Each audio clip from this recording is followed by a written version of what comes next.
barnaamijkan ama cilmi baaristan oo sida halka ka muuqata aan sanadkii hore daabacay bishii sideedaad buu soo baxay ishiigu sanadkii hore laakiin weli dadkuna inta badan ma access kareen oo open access ma aha manaynu sidan oo kalena discussion uga meeru gelin marka waxaan jeclaystay mawduuc runtii aad u muhiim ah marka waxaan jeclaystay balnaynu barnaamijkan xoogaa aynu ka sheekaysano sida halkan ka muuqata wuxuu tirsayay waxaan dhahdaay saameynta uu qaadku ku leeyahay bulshada Soomaaliland dhinacyo badan buu ka eegay waxaan xoogga saarayay saameynta dhaqaale ee xoogga ugu badan saaray laakiin sidoo kale si sawirka guud loo helo waxaan ku daray saameynta siyaasadeed oo xoogaa daraasado hore laga sameeyay doodo ka taagan ay jiraan iyo sidoo kale saameynta bulsho oo aynu runtii wada ognahay iyada waan soo urin doonaa laakiin qaybta dhaqaalahan aad ugu fogaan doonaa oo discussion noqon doonaa waan ku faraxsanahay in asxaabta badankeedu ay yihiin dadkii mawduucan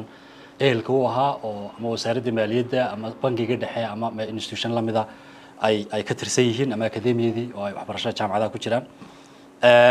marka waynu iska bilaaban doonaa waanaynu soo koobi doonaa insha allah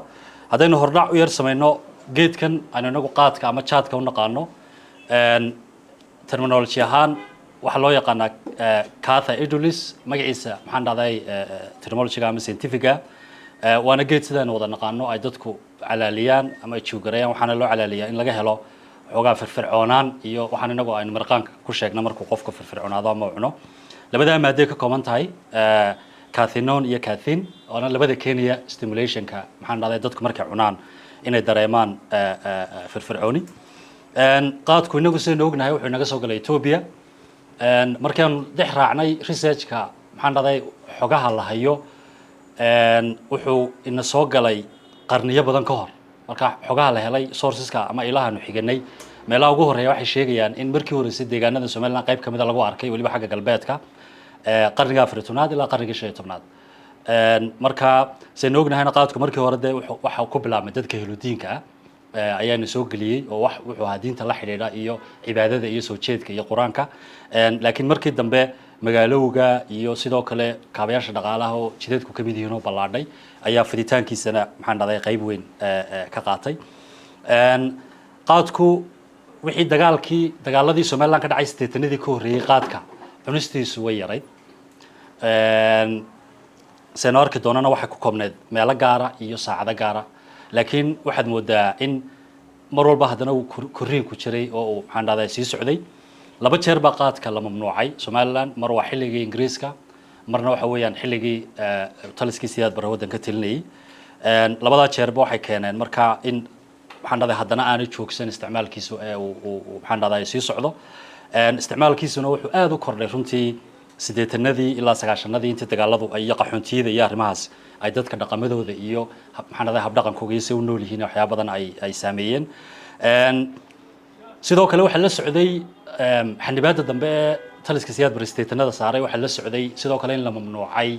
beeristiisa oo bariga iyada lafteedu xoogaa economic activity dad badan ku tirsan yihiin ahayd oo xataa beeraha la gubay taa lafteedu waxay ka qayb qaadatay xagga siyaasadda in dadku ay kacaan oo qaarkood ay jabhadaha ku biiraan oo ay dawladda la maxaan dhahday dagaalka ay qayb ka noqdaan markaas kaas saameyntaasna uu lahaa waxyaabaha keenay markaa inuu wixii dagaalada ka dambeeyay aadka u kordho inkastoo aan faahfaahin doono waxaa kamid ahaa dadkan baahay ee kala firdhay ee maxaan dhahday xiriyaha qaxoontiga iyo meelo kala duwan ku noolaa shaqo la'aan badan oo jirtay hab dhaqankii dadka iyo dhaqanadii iyo qiyamkii oo isbedelay khaasatan intii xiriyaha qaxoontiga lagu noolaa dagaalka laftiisa uu sababay iyo sidoo kale researchada qaar waxay aad ugu aaneynayaan in dadku ay salahan ku tiirsanaayeen lacagtan dibadda laga soo diro waliba 90nadii xilliga halkan aan wax la qabto badan jirin in iyada lafteedu dhiiri gelisay oo qofkii lacag yarna ay u soo dhacayso amalna aan wahayn marka waqtigeenu ku lumiyo inuu qaylo oo iyada lafteedu lacag uu helayo inay ku dhiiri geliso ayaa iyaduna salahan kamid ahayd ma doonayo inaan arrinta caafimaadka ku fogaado haddii aad baadho mawduucan qaadka cilmi baarista ugu badan ee laga sameeyay waxa laga sameeyay saameynta uu ku leeyahay caafimaadka waxaan ka hadlayaa globally ma aha inaga kaliya marka aad baa loo baaray xog badanna waad helaysaa intaad raadisaan laakiin sida muuqata waxaad moodaa inuu caafimaadka si walba uu khatar ugu yahay tusaale ahaan xagga wadnaha iyo maxaan dhahday cardiovascular system oo qaab dhismeedka uu u shaqeeyo wadnuhu iyo inuu saameyn ku leeyahay maxaan dhahday xagga neefta caloosha iyo maxaan dhahday midceerada gastrointestinal systemka sidoo kale maxaan dhahay systemka la xidhiidha xagga beerka inuu saameyn ku leeyahay iyo ganaca waxaa ka mid ah iyaduna tusaale ahaan inuu ku leeyahay xubnaha taranka iyo qaabka kaadi haysta iyo kaadida lafteeda inuu caafimaad maxaan dhahay darro u keeno xagga maxaan dhahay neerfaha inuu isaguna maxaan dhahay uu saameeyo sidoo kale xagga tusaale ahaan dhalmada carruurta haddii xagga dumarka oo kale aynu ka eegno ayuu saameyn ku leeyahay dheefshiidka laftiisu saameyn ku leeyahay waxyaabaha kale hormoonadan tusaale ahaan maxaan dhahay ama qanjidhadan hormoonada kusii daaya dhiig oo kale ayuu saameyn ku leeyahay wuxuu si gaara saameyn ku leeyahay dadka ama kansarka la nool ama diabetic ah ee macaanka la nool saameyn dheeraadu siday research badan ogaadeen sidoo kale oral dental tissues waynu ognahay in ciridka iyo ilkaha uu saameyn badan ku leeyahay marka research badan baa jira halkan waan kusoo koobnay maadaama aanay ubuucda cilmi baaristeena aanay ahayn laakiin waxaad moodaa inuu caafimaadka si walba halis ugu yahay waqaadku ugu yahay arrimaha la xidhiidha saameynta bulshada ama dhaqan dhaqaale oo researchada qaar waliba Soomaalida laga sameeyay ay aad ka xoog u saraaxa kamid ah oo inaguna runtii wada qiri karno inuu awood wax soo saar dadka hoos u dhimo productivity-ga ama qofku intuu soo saaray xataa hadduu shaqo qabto inuu wax soo saarkiisa hoos u dhimo in waqti badan iyo resource badan iyo lacag badan lagu khasaariyo in aad baan qodobka u faahfaahin doonaa oo lacag adag wadanka ka saaro oo wax badan dalka u tir lahayd oo soo iibin lahayd corruption-ka iyo laaluushka iyo musuqmaasuqa inuu dhiirigeliyo research hore lafteeda halkan laga sameeyo kale ay tilmaameen dhibaatooyinka maxaan dhahay qoyska oo aynu aragnay qoysas badan uu burburiyay ama uu maxaan dhahay saameyn ku yeeshay iyo sidoo kale inuu xoogaa maxaan dhahay qiyamkii ama qaayasooradii dhaqanka ee dadku ay ilaashan jireen maxaan dhahay qiimaha u sameyn jiray inuu qofka ka kaxaynayo oo uu qofku noqonayo qof wax walba sameyn kara oo tusaalayaal badan baynu runtii ayaynu maqalnaa ama aynu aragnaa si gaara daraasadaan 2018 sameynay waxa ku jirtay aanu ku ogaanay in xoolaha nool oo ah dhaqaalaha ugu weyn maxaan dhahay isha ugu weyn dhaqaalaha ku tirsanahay inuu saameyn aad u baaxad weyn ku yeeshay oo tusaale ahaan dadka ay noqdeen raggii la doonayay inay xoolaha daba socdaan oo maxaan dhahay u sahmiyaan oo tacab badan geliyaan dad fadhiya oo saacado badan qaylaya oo dadana wax soo saarkoodii iyo maxaan dhahay daryeelkii xooluhu u yaraaday taasina ay keentay in dhaqashadii xooluhu lafteeda ay yaraato oo ay dhaqaalahana saameyn ku yeelato marka imika waxaan isla dul istaagayaa maadaama ciwaanka article-ku marka hore ahaa political economy inaan isla dul istaagno sidoo u shaqeeya ganacsiga qaadku steps inaan fahanno sidoo u shaqeeya ganacsiga qaadku kadib in markaa saameyntiisa dhaqaale aynu iman doonaa Soomaaliland laba nooc baa yimaada qaadkan miraaga ama mirooga inaga nodha Kenya iyo hareeriga Ethiopia laakiin inagu waxaa inta ugu badan isticmaala hareeriga Ethiopia gobolada bariga ayuu diyaarada ka soo galaa ama xagga shaqo ka soo galaa maxaan dhahay miroogu Kenya qaadkaanu isticmaalno waxa laga beeraa gobolka Oromia badanka ayuu intiisa ugu badan ka baxaa laakiin suuqa ugu weyn ee qaadkaanu ka soo iibsano waxa weeyaan suuqan maxaan dhahay awaday oo ku yaala gobolka Eastern barigiisa hareerga barigiisa ku yaala haddaad eegto researchada Ethiopia qaadka laftiisa laga sameeyay laba suuq baa ugu waaweyn mid waa kan xaggeena soo xigay Oromia ku yaala kaasayna inagu aad ugu tiirsanay mid xagga shishe ayaa jiro research badan isagana laga sameeyay qaab sidoo uu shaqeeyay arrimahaas dadkeena ganacsatada wakiilo ayaa u jooga oo maxaan dhahay u soo iibiya oo u soo rara oo u soo dira oo uga wakiila halka gawaarida Ethiopiankuna waxay keenaan xadka marka laga soo ay gawaarideenu ka soo qaadaano maxaan dhahay hadhowna qaybinta iyo distributionka ay ka sii sameeyaan dawladeenu inta badan ganacsatada waaweyn liisanka inta la siiyaa way ku yartahay sida warasiyadan ka qaadnay shaqaalaha wasaaradda maaliyadda oo kale kastamada iyo ay noo sheegeen laakiin inta badan waxa la siiyaa liisanada oo diiwaan gashan dadka ama wakiilada u ah ganacsatada qaadka u iibiye iyagu safre ee maxaan dhahay u qaabilsan amaba maxaan dhahay dilaaliinta ayaa kamid ah saas oo ay tahay haddana haddaad eegto xagga saameynta dhaqaale waanu iman doonaa saameynta dhaqaale laakiin si kooban qaadku waa markay noqoto xagga dakhliga dawladda soo gala waa kastamadu soo saaraan waa ka labaad berberuun baa ka horeysa laakiin ka waan faahfaahin doonaa qaadka waxaynu u cashuurnaa markaynu ku cashuurayno kastamada uu ka soo galo kiilo baynu u cashuurnaa berigii hore wixii ka horreeyay baan filayaa 2022 qaadka mirooga iyo qaadka hareeriga reedka lagu dhuftaa kiilogii way kala doonayeen laakiin mar dambe ay dawladdu midaysay oo imika reedkii u dambeeyay waxa weeyaan $2.39 in kiilogiiba lagu dhufto marka kaas waa qaadka officially uga soo galay inta badan wajaale iyo kala bayd halka soo mara custom ka soo mara qaadka loo si kala ku soo galaa jira mid waa mid سؤالان حق بور ما لقى سوق اليو أما قبل كأوضل ملاك هم إذا حدودها لقى سوق اليو كاسي أنت بدن سومالان وين عشورتا لكن وحن عشورين إثيوبيا وواقع لو قلت لك علي إثيوبيا الحين لو استعماله أي ضدك صوت اللعبيان مركا وحى محن هذا أي كله منيان عشورتي إثيوبيا لكن واحد تري سوقنا ميت كونتربانا ولا بدأ عشورات بقى محن هذا عن مدن مرين سي مالك الدون حدودها لو سوق اليو دولة نو سينوجنا هي آد ولا دجالنتها إن يرايسو محن هذا كهلفتيسا إلا دوري لو أتكي سنة ودن بيجي إثيوبيا حد قوان أما قيمة قوان بي نجسين شرتقاتك أو كيلوجي واحد نجسين $5 قيمة قوان وي يا قات كنا عيسى كل دوان لكن كيلوجي ميزان كلا واحد حسابنا يو $5 بالي نجسين شري لكن بري دويد واحد سميين لما تكون لبيلا تانكي إن يدبل جريان أو اللي من لابين أو كده كان $8 أرنت ألفت عقبات بي وين بي محن هذا كنتي أو خل واحد جلسي كان عسكري هذا في عنو السعودي وحنا آد وقايلي كان عستا الصومالي ده أما هنقدان كوا حق الصومالان أما هنقدان كوا حق محن هذا Somali regionka deegaanka Soomaalida Ethiopia waxa loo arkay in ganacsatada Soomaalida ah oo ganacsiga oo ramadu way beertaa laakiin waxa xoogiisa gacanta ku haya Soomaalida xagga ganacsiga iyo soo raristiisa marka waxaan ka hadlaynaa wixii xuduudda ka soo talaabaya ee inaga inoo imanaya marka waxa loo arkay inuu yahay politically motivated oo dawladdu dan siyaasadeed ka leedahay Ethiopia oo ay caqabad ku keenayso arrintaasi dhibaatooyin badan bay keentay dhibaatooyinka waxa kamid ahaa in ururka qaadlayaasha Soomaaliland ay ku dhawaaqeen isla June 2022 markii lagu dhawaaqay qaadka qiimihiisa la kordhiyay inay joojinayaan qaadka Ethiopia oo ay ka soo iibsanayaan qaadka meelo kale ay eegayaan marka meelaha sheegan waxa kamid ahaa Yemen iyo Kenya ayaa kamid ahaa arinta bilowga hore waxoogaa waxay iyada lafteedu maxaan dhahday arrin siyaasad mushkilad siyaasadeed bay keentay Ethiopia wafdi sare soo dirtay oo federaal ah oo wasiir ku jiraan ayaa halkan yimid waxaana ay la isla gartay inay ka noqdaan qiimihii laakiin haddana muddo yar kadib ay qiimihii soo celiyeen marka imika rate-ka intaan ogahay u dambeeyay waa $10 ganacsatada qaadku mar dambe way ku dhawaaqeen lafteedu inay maxaan dhahday joojinayaan laakiin haddana waxay sheegeen inay muddo u kaadinayaan oo ay u baahan yihiin inay heshiis la galaan ganacsatada kale Kenya iyo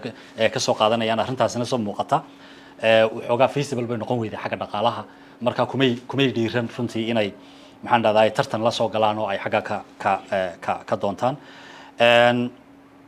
sidaan sheegnayna qaadlayaashu markay xuduudaha iyo magaalooyinka waaweyn karaan hadhow way sii qaybiyaan ilaa la geeyo meelaha qaad stolisko ama kabadh ama kolay kolba sida deegaanada looga isticmaalo uu yahay meesha ugu dambeysay qofka consumerka uu ka iibsado ganacsiga aanu sheegnay haddaba qaadku siduu u shaqeeyo kumanaan qof baa ka shaqeeya arrinta ugu badan ee runtii caqabadana aan odhan karo halkan inaan doonayo inaan sheego xoogaa limitation researchka ama maxaan dhahday gaabis ku jira oo aanu buuxin kari weynay waa inaanu qiyaasno tirada rasmiga ee ku tirsan maadaama marka dambe ka hadli doono policy recommendations arrintaas way adkaatay daraasado hore oo waxa jira isku dayay iyagu oo xoogaa waqti badan haystay resource badan haystay oo wax badan qiimeeyay laakiin inaanu update figure sheegno updated figure on maanta intaasoo qof baa qaadka ka ganacsata waxoogaa waa limitation oo researchkan runtii leeyahay laakiin researcherka Hansen oo runtii PhD-diisa Somaliland ku qaatay qaadkana wax badan ka qoray oo moodo researchkaygu inuu isaga update u ahaa markaad eegto xogo badan oo sheegay inaan halkay maanta wax ka jiraan oo 2010 daabacay ana 2024 daabacay 14 sano kadib maxay isbedelay researchka meelaha qaar aan ku taabanayo ayaa jirta inaan maxaan dhahday lafteeda aan update gareeyo findingkii researchka hore maadaama research aad u weyn oo ahaa Hansen wuxuu ku qiyaasay in ilaa 7,500 qof ka shaqeeyaan xagga transportationka iyo gawaarida iyo soo raristiisa iyo arrimahaas dumar dadka iibiyaan ay u badan yihiin dumar oo hargeyso kaliya uu ku qiyaasay ilaa 800 dumar inay kolay ku haysteen oo xilliga weeyay waliba researchka 2010 ka hor buu sameeyay 2010 dabayaaqadeedii 2010nada ayuu sameeyay marka fikirkan waxaan tiradan waxaan ku jirin dadka sida indirect uga tirsan oo waxa kamid ah maxaan dhahday ganacsiyada yaryar ee tusaalahaan dadkii maqaaxiyaha lahaa dadkii mafrashida lahaa dadkii dukaamada lahaa maxaan dhahday shaaha ka iibinay sharaabka ka iibinay biyaha ka iibinay small maxaan dhahday sigaarka ka iibinay kuwaas oo dhamaan ku jirin oo iyaguna si kale in loo eego ay u baahan tahay oo indirect ugu tirsan oo iyaguna aad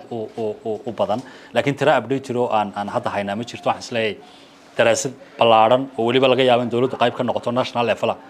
ayuu ma qiyaasi kartaa maxaan dhahday inta ku tirsan ee tooska ugu tirsan marka halkan dood waxaan argument ama update ka daba geynayaa findingkii ama argumentkii Hansen imkaan soo aragnay inay dumar u badan yihiin oo 800 kali inta waliba hargeysa ku qiyaasay maanta 2024 xilligan research-keegu soo baxay arrintaas bedel weyn baa ku yimid haweenka maanta ka ganacsada ganacsiga ee kolayada haysta ee suuqa fadhiya aad bay isku dhimeen marka beriga loo eego markaan maxaan dhahday qaadnay interviews maxaa keenay isbedelada factories-kan baa kamid ah aanu ku ogaanay kow bulshada waxaad moodaa inay mutadayiniin noqotay oo diintu inagu xoogeysatay oo dabeetana ay taasi keentay in dadkiiba lagu dhaleeceeyo ama lagu caayo qofka tusaale ahaan in wax uu yahay qofka qaadka iibiya ama ay hooyadii iibiso tusaale ahaan marka in dumar badan ay ganacsigiisa qaadka saaka ka baxeen oo ay wax kale u wareegeen ayaa kamid ah de markaa hore dadku dagaalo ay ka soo noqdeen activities dhaqaalo badan ma jirin marka waxaad moodaa tan lafteeda in imika dhaqaalo badan fursadii xaaladii dhaqaale ay isbedeleen taasina ay ku dhiirigelisay dumarkii inay ganacsiyo kale oo maxaan dhahdaa iyagana uga fiican uga sharaf fiican inay ku wareegaan ayaa iyaduna kamid ah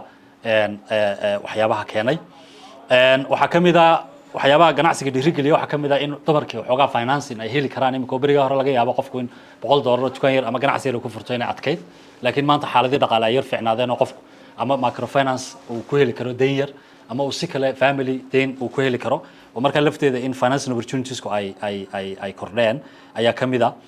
doodaha Hansen argumentkiisa article-kiisa ku jira waxaa kamid ah in dumar badani maadaama dagaal laga soo baxay ay ku korsanayaan agoon carruurtina yar yar tahay laakiin waxaan qiyaasi karnaa 40 sano kadib in carruurtii waaweynatay iyaga laftooda ay waalidkii u shaqaynayaan oo waalidkina siiyeen iyada laftooda waa arrin kale oo maxaan dhahday noo soo baxday markii aanu xogta ururinaynay waxaa kaloo kamid ah imika haddaad aragtaan berigii hore ganacsatada waaweyn qaadka keentaa retailers bay ahaan jireen iyagu qaadka ma iibin jirin laakiin dad waxay u keeni jireen dadka iibiya ee kolayada haysta laakiin imika haddaad eegto dadku waxay toos uga iibsadaan kambaniyada ugu waaweyn ee qaadka keena meel walba kole bay ku leeyihiin street kasta kole bay ku leeyihiin dabeetana dumarkii gabadhii kolayga yar haystay dhaqaalaha yar ee wax ku maamulaysay dee lama tartami karto kambaniga weyn ee multi-million dollarka businesskiisu yahay taa lafteeda suuqa way ka saartay dumar badan oo ku ganacsan jiray maxaan dhahday qaadka arrinta kale waxaa kamid ah tusaale ahaan dee wax isbedelay urban designkii ama maxaan dhahday urbanizationkii baa isbedelay magaaladii xoogaa caasimad bay magaalooyinkii noqdeen streetskii baa la baneeyey laamiyaa la dhisay dowladihii hoose waxoogaa regulations badan soo rogay taa lafteeda waxaa keentay in dumarkii wadooyinka berigii hore fadhiisan jiray waddada dhinaceega taxnaan jiray imika in waxaa laga yaabaa kolayada badankooga ay meherada karaystaan kolayada shirkadaha waaweyn taa lafteedu inay dumarka caqabad xagga dhaqaalaha ku tahay oo aanay u suuragal ahayn wadana dumar badan ay suuqii ka saartay ayaa iyaduna kamid ah marka taasi halkaa waxaan kaga baxaynaa sida uu qaadku u shaqeeyo qaadka trade ganacsiga qaadku sida uu shaqeeyo marka bal imika saameyntiisa dhaqaale aynu eegno qaadka waliba national economiga ee Somaliland uu ku leeyahay sida fikirkan ku aragtaan fikirkan waa 5 sano qaadkii aanu la soo degnay oo aanu source-kan ka helay uu yahay waaxda kastamada ee wasaaradda maaliyadda saad arki kartaan waxaad moodaan inuu sanad walba sii kordhayo consumption-ku ama intaanu soo dejisanaynaa 2018 60 milyan oo kilo baynu soo dejisanay halka 2022 5 sano kadibna uu ahaa 47 milyan ama 48 milyan dhodhooba uu ahaa marka sanad walba inuu kordhayo ayaad arkaysaa 2020 45 milyan 43 milyan oo kilo ayuu ahaa arrintan waxay sawir naga siinaysaa heerka uu gaarsiisan yahay consumption-ka ama cunista qaadku heerka ay marayso ayay inaga siinaysaa in intaasoo milyan lagu isticmaalo Somaliland sanadkii oo kilo oo qaada waa arrin wax weeyaan aynu oran karno waa alarming yani waxay daraysaa fariin bay daraysaa ya digniin in culayska uu inagu hayo dhaqaale ahaan la dareemi karo okay qaadka siyaabo badan buu dhaqaaleenu Somaliland ugu tirsay marka koobaad waxa ku tirsan dawladda waxa ku tirsan tahay xagga dakhliga budgetka wadanka kaalin weyn buu ku leeyahay maxaan dhahday qaadku markaanu xogihii hore ama researchadii hore la daabacay iyo sourceska hore aan eegnay dhaqaalaha 2009 iyo 2000 tusaalahaan 2000 ilaa 10% ayuu qaadku ka ahaa dakhliga dawladda budgetka ama dakhliga guud ee dawladda maxaan dhahday soo gala laakiin 2029 dawladda waxa ka soo galay dakhli dhan 45 milyan oo dollar marka 8 milyan oo kilogram oo qaadaynu ka soo iibsanay waxa dawladda ka soo galay cashuurta saartay way oo figures kan wasaaradda maaliyadda ka helnay cashuurta saartay ee ay 8 milyan ka qaaday dawladdu waxay ahayd 46 milyan dollar dhow waad qiyaasi kartaa miisaaniyaduna waaba 300 milyan 400 milyan waad qiyaasi kartaa figure-kana percentage-kana actually waynu sheegi doonaa 2021 2 sano kadib oo aynu soo sheegnay 45 milyan oo kiilo aan soo dejisanay dawladda waxa ka soo galay dakhli dhan 360 milyan oo dollar ayaa ka soo galay markaad miisaaniyaddeena u eegto waa dakhli aad u weyn waxaanad ogtihiin miisaaniyaddeenu in wax boqolkiiba 90 ku dhow ay ku tirsan tahay dakhliga kastamada ka soo gala sanu sheegnayna kastamkani waa kastamka labaad marka berber laga yimaado marka lacag inta leeg ay dawladdu ugu tirsan tahay marka waynu u iman doonaa arrintaasi policy implications ka leedahay in si fudud loo joojiyo iyadoo sida dawladda lafteeda ugu tirsan tahay caqabada ay ka iman karta waxyaabahan marka calculation ka sameeyay waxa kamid ah hadaad eegto sanadka 2021 miisaaniyadda qaranku waxa ay 300 milyan ay ahayd markaynu eegno dakhliga dawladda ka soo galay cashuurta ay qaadka saartay boqolkiiba 22 bay ka ahayd boqolkiiba 22 dakhliga guud ee qaranku marka xagga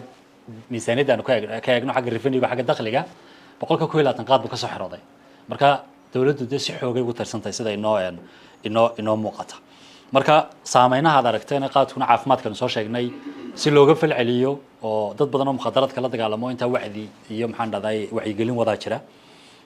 si arrimaha loola dagaalamo dawladdu waxay xoogaa cashuur yar u saartay qaadka dadka xanuunada dhimirka qaba waxaana research badan lagu ogaaday in xanuunada dhimirka ay ugu badan oo isagu keeno qaadku waliba Soomaaliland marka aynu joogno marka 1 shilin baa la saaraa kiloogiiba ay dawladdu uga jartaa dadka maxaan dhaday xanuunada dhimirka la nool oo si xoogaa compensation ay ugu noqoto dhibaatooyinkii caafimaad ee uu maxaan dhaday keenay halkan waxa ku qoran dakhligii dawladda ka soo galay shantii sano ee aynu xogteeda imika soo aragnay dakhligii dawladda ka soo galay markaas aad arkaysaan wuxuu ahaa 2018 milyan iyo bar dollar ayaa dawladda dakhli ka soo galay sanadka 2021 ugu badnaa 360 milyan baa ka soo galay saynu soo sheegnay marka lacag dakhli badan baa runtii dawladda ka soo gala maxaan dhaday qaadka ka soo gala marka dhinacaas waa dhinac waxoogaa la oran karo positive oo dakhli baa naga soo gala oo ku tiirsanahay bal hadaba dhinaca negative kaanu eegno national economiga arrinta ugu weyn ee dhaawaca ugu weyn ee dhaqaalaha ku haya qaadku waxa weeye inuu lacag adag waddanka ka saaro dunidana inay lacag adag ka baxdo dalalku aad bay uga dagaalamaan waayo ma soo iibsan kartid wadamada tusaale development stage-ka ku jira lacagaha adag ee wax yar dhoofiyaan ka soo gala export earnings-ka waxay inta badan ku bixiyaan capital goods inay ku soo iibsadaan ay wax ku soo saaraan laakiin inagu waxaynu consumption bay ku baxaan marka dhaqaalaha Soomaaliland dhaawacyada ugu waaweyn ama dhigbaxa ugu weyn ee ku socda waxa weeye waanaynu arki doonaa heerka uu gaarsan yahay trade deficit-ku wax yarna waynu dhoofinaa wax walba waynu la soo degnaa marka qaadku kaliya ma aha qaadka fikirkiisa waynu sheegi doonaa laakiin waxaad arki kartaa in waxaanu cunno dhan waxaanu xidhanno oo dhan xataa qofka dhakhtar tagaya waddanka lacag adag buu ka saarayo oo dollar international currency ama hard currency qof waxbarasho dibadda u tagay lacag adag baa laga daba diraa yacni waddanka dhiigbax baa ku socda halkay naga soo gashaa lafteeda lacagta waa in la isweydiiyo wax yareen dhoofino ay lacagta adag naga soo gashaa marka qaarkoodana waxaan salaaba ma laga yaabaa inaad weydaanba dollarada wax ku soo iibsataan adduunada wax ku soo iibsataan waayo xooluhuna mar walba iska taagan yihiin wax kaloo badanna ma dhoofino remittance-kuna waa iska yaraaday maxaan dhahday lacagtan la soo xawilo ayaduna kamid ah source maxaan dhahday lacagta adag naga soo gasho taa lafteedu way yaraatay aidka inaga wax badan nagama soo galaan laakiin waxoogaa hard currency laftiisa aidka naga soo galaa waayo inagu sida caalamka ma samayno ama foreign investment ama foreign aid markuu yimaado central bank laguma shubo oo lacag cash lama bixiyo inaga dadku dollarkooga bay hay'adu waddanka dhexdiisa kaga shaqeeyaan marka waxoogaa baa naga soo galaa taana waad ogtiin isbedelada ku yimid in dunida international aid-ku imika aad isku dhimayo dalalkii bixin jiray maxaan dhahday ay aad u dhimeen oo ay hoos u dhigeen taasina waxa weeyaan qodob kale oo meesha ku jira arrintaas marka waxay keentay waxaan la idhahdo trade deficit-ka dhinaansho ama isdhin ganacsi inuu ku yimaado dhaqaalaheena iyo wixii aanu soo dejisanaynay uu aad uga badan yahay taasina ay keento in maxaan dhahday hard currency ama lacag adag oo badani ay waddanka dibadda uga baxdo 2000 ama 2000-kii 2000-nadii waxaynu ku bixin jirnay qaadka lacag ilaa 70 milyan laakiin imagine imika fikirkan ku bixina bale sadalkan ku arkayso 2019-kii lacag 188 milyan iyo badha oo dollar aynu qaad ku soo iibsanay aynu qaad waliba maxaanu ku bixinay dollar sidaynu sheegi doono dollar baynu ku bixinaa imika qaadka bariga hore mar baa jirtay aynu bir ku soo iibsan jirnay qaadka laakiin imika lacag adag baynu qaadka ku soo iibsanaa 2020-kii milyan buu ahaa 2021-kii milyan buu ahaa 2022-kii xogta u dambeysay aanu markaanu ku shaqeynayna ahayd maadaama daraasadda 2013-kii aanu samaynay badankeeda laba boqol iyo afartan milyan oo dollar aynu qaad soo siisanay waa waxa weeyaan waa fikir aad loola yaabo iyo argagax leh markaad xaggaa ka eegto lacag intaa leeg waddan faqiira aan wax badan soo saarin aan wax badan dhoofin inuu lacag intaa leeg mukhadaraad ku iibsado ama wax dhibaatadiisu ay ka badan tahay dheeftiisa inuu ku iibsado waa arrin maxaan dhahday u baahan in lagu baraarugo bal waxaan eegnay xagga budgetka miisaaniyadda dawladda intuu ka yahay waxaan soo bandhignay miisaaniyadda dawladda qaranku lacagtu spending uu bixiyo ee uu ku bixiyo hawl socodsiinta dawladda oo dhan imika waxaan ka eegnay xagga spending marka hore waxaan ka eegnay xagga revenue miisaaniyadda iyo waxaan soo bandhignay lacagta qaadka ku saabsan lacagta qaadka ku saabsan waxay miisaaniyaddeena ka tahay 75% oo haddaad 239 milyan 240 milyan ku saabsatay qaad miisaaniyaddeena 300 iyo xogaa tahay imagine waxa isleeg waxay dawladdaadu waddanka gudihiisa ku kharash garayso ay mushaar ku bixiso ay hawl ku wado iyo waxa aad qaad inuu daroogo ku saabsan isleeg oo ama isku dhow 75% marka taa lafteedu waa arrin aad waxaan dhahday u yaab badan dhibaatada kale dhaqaalaha oo qaadku ka ayaa waxa kamid ah inuu lacagteena qiimo dhimay qiimaheeda inuu tiray lacagteena depreciation of the Somaliland shilling inuu shilling qiimihiisa dilay sidoo uu dilay xagga international economics-ka markaad eegto waxa jira saynu halkan ku arki doono waddanku haddii uu ku jiro trade deficit ya oo waxa uu soo dejistaa ay ka badan yihiin waxa uu dhoofiyo waxa yar dhimaanka ama maxaan dhahday dhimaanka ay dadka u baahan inay isticmaalaan lacagtiisa yar oo lacagtaada maxaa lagu saleeyay lagu qiimeeyaa inkastoo inaga exportska lafteenu uu ku qiimeysan yahay dollar oo dollar wax laga iibsado laakiin caalamka lacagta waxa qiimo u yeela exportiska oo mar kastoo waddanka exportiskiisu uu fiican yahay lacagta gebigeeda horta waxa la yiraahdaa shilling waxaan jeedaa currency waa warqad ya iyadoo qiimo ma laha waxyaabaha qiimaha u yeela waxa kamid ah wax soo saarka waddanku haddaan wax soo saar uu lacagta qiimo ugu yeelo iyo wuxuu dhoofiyo lacagta qiimo u yeelo laga iibsado aanu lahayn lacagtiisu warqad bay iska noqonaysaa wax value badan ma yeelan karto marka mar walba international trade-ka iyo value-ga currency value aad bay isku xidhan yihiin waa laba aad isku xidhan marka haddii waddan uu trade deficit ku jiro mar walba currency-giisu waa uu ka daciifayaa ama uu ka depreciate garoobayaa marka la barbar dhigo hard currency-ga international-ka ah ee maxaan dhahday dunida oo dhan ay isticmaasho 2017 wixii ka horreeyay Ethiopia qaadka waxaanu kaga iibsan jirnay bir waxaad xasuustaan in lacagta maalintii dadka lagaga iibiyo shilinka habeenkii bir inta loo bedelo bir la siin jiray qaadlayaasha oo iyaguna birta Ethiopia u diri jireen laakiin 2017 Ethiopia waxa dareentay in maadaama waxaan uu export yahay ay tahay inay lacagada ay ka soo gasho hard currency halkii markii hore qaadku iyaga maadaama biraynu ku iibsan uu uga xisaabsanaa domestic economic activity wixii mar hadduu currency-gaaga ku salaysan yahay waa wax waddanka gudihiisa lagu kala iibsanayo wey iyaga macno badan ma sameyneen laakiin waxay ka arkeen fursad ay waddanka lacag adag ku soo gelin karaan marka waxay joojiyeen in ay qaadka inaga iibiyaan bir waa markay bilaabeen marka ayna dollar inaga iibiyaan ilaa 2017 laga soo bilaabo Ethiopia waxaanu u dirnaa ama bil walba ama sanad walba 100 milyan soo sheegnay oo dollar ah oo hard currency ah oo dhaqaalaha wax badan ka tiri lahayd oo laga yaabo intaanu ku saabsano capital goods warshado machine inuu ku saabsano inaan wax ku soo saar lahayn oo productivity kor ugu qaadi lahayn wax soo saar kor ugu qaadi lahayn inay aynu ku iibsano mukhadaraad inaynu ku iibsano waana arrinta lafteeduna waa arrin dhig baxa markaad xagga ka eegto xogaha kale waxa kamid aanu eegnay bal inaynu eegna haddaba qaadku trade deficit kanu sheegnay ama isdhinka maxaan dhahday ganacsi exportka importka intuu ka yahay 2022 Somaliland waxa ku jirtay trade deficit dhan 1 bilyan